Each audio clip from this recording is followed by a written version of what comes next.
Big interview right now. Joining the show live on the radio this morning is Areil Helwani, who hosts of the Areil Helwani show for MMA. Also, big news coming out of this week. CM Punk and Triple H there's rumors going around the WWE for many years now. Once CM Punk left the WWE, tested the waters in MMA, eventually CM Punk would eventually make his return to professional wrestling, but now the news is circulating that it's becoming more of a story, and Triple H said, quote, we're open for business, and the past is the past, today is today, and you never say never in the WWE. Areil, do you feel like it's a potential true story, and could we possibly see CM Punk back in the WWE in the next few months?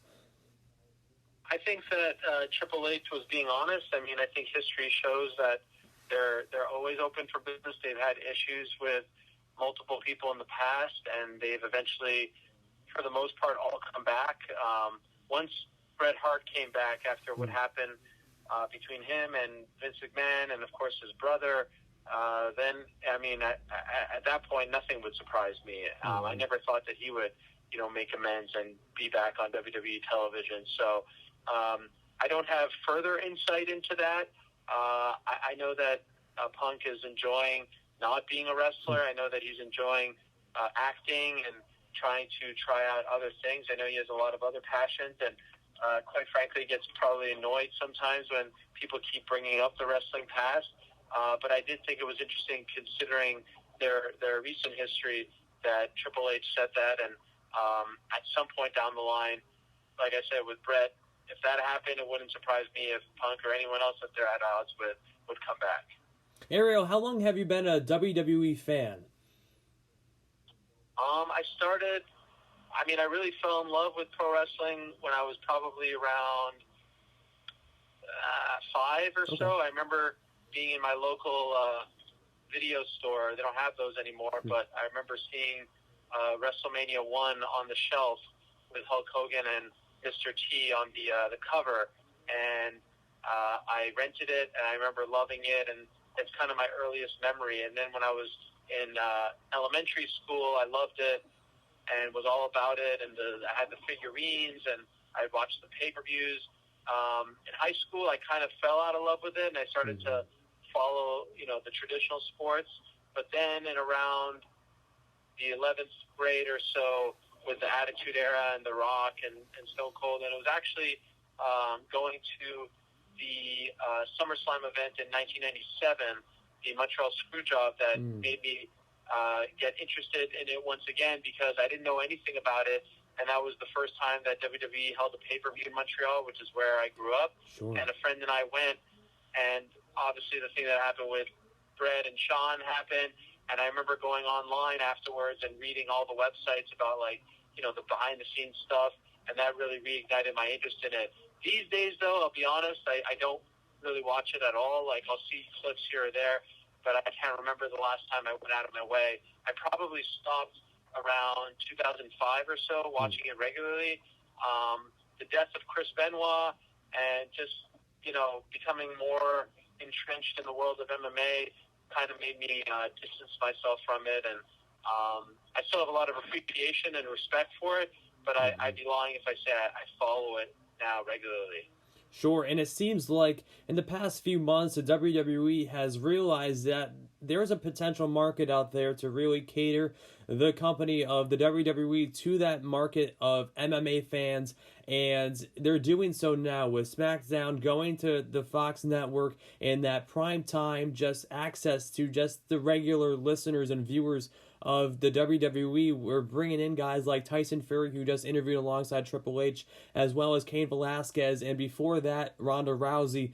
Do you feel like, and you admitted that, it's tough to really kind of be a fan with this constant, and this is kind of where I've been a fan for about 10 years, and this is something I struggle with too. It's so much content, and there's so much happening every single week, and it's hard to keep up with.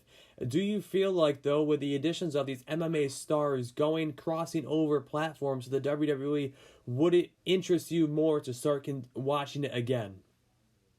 Well, this is something that they've been doing for years, like Ken Shamrock and Dan Severn, and they've had, the legit guys come over. I'm not so sure. I mean, I didn't really follow it all that much when Ronda went over. I actually feel like they're misusing Cain Velasquez. You know, Cain, in his two matches in AAA, was a high flyer, and he was, you know, doing like the lucha style. And it seems just from the couple of appearances that he's had thus far on WWE television that they're using him as like the brute, you know, MMA fighter, kind of like how they use Brock, but he's not that kind of guy. I mean, I think what opened a lot of people's eyes to Cain was how athletic he was and versatile, and we didn't think that he could do moves like that.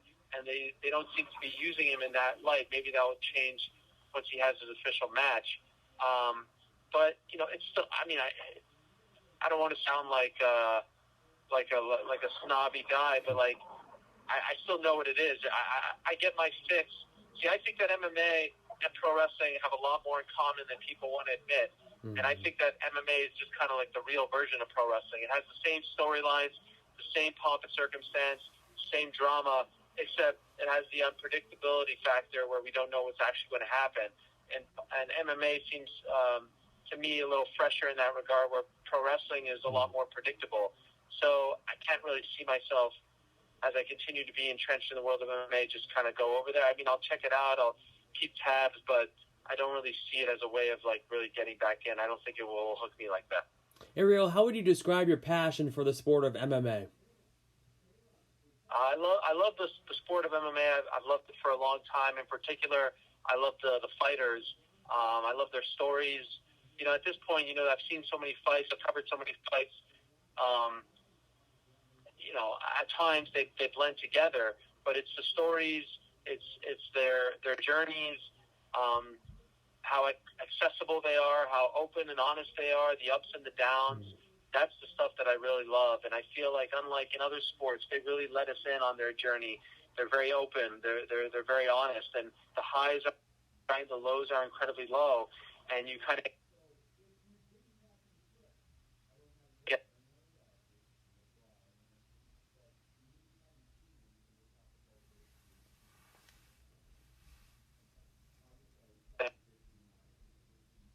it comes to a crescendo at a big event. There's nothing like that. That anticipation, that anxiety, the build up. It's just great. So I love it. I love it as much as ever, and I really enjoy, most importantly, covering it, because I feel like as a journalist, the athletes, the fighters, are the most interesting athletes out there to cover.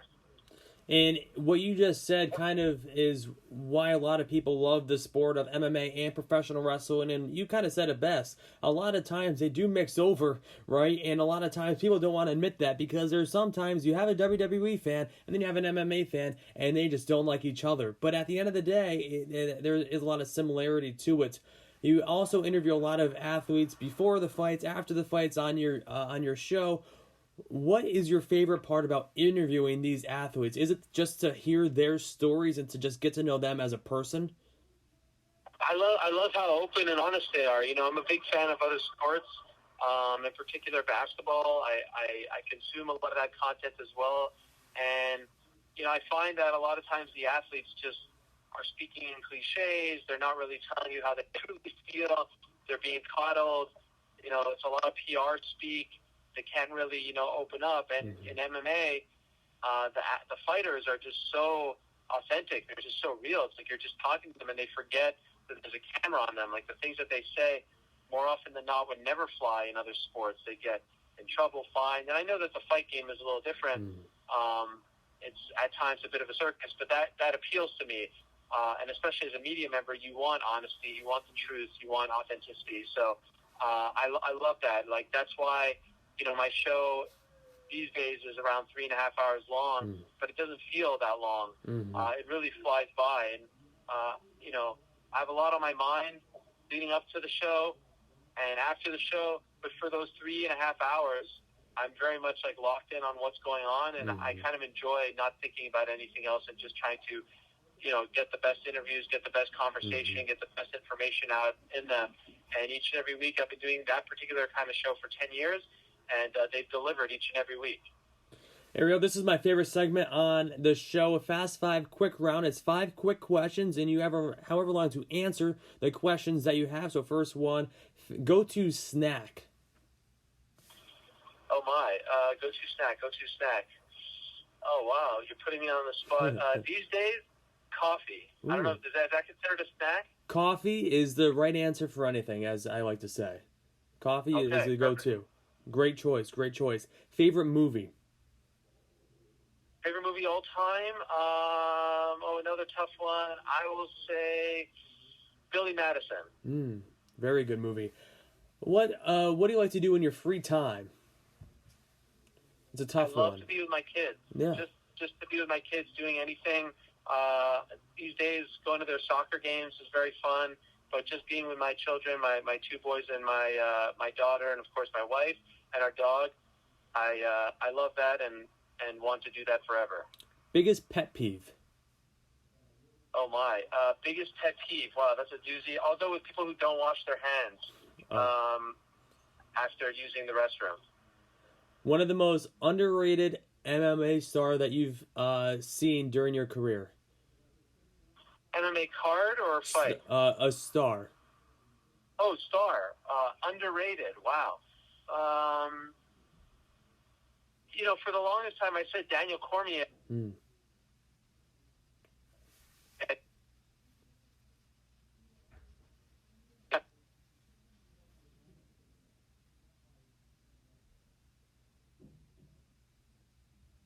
It's only like a new thing that he gets, respect.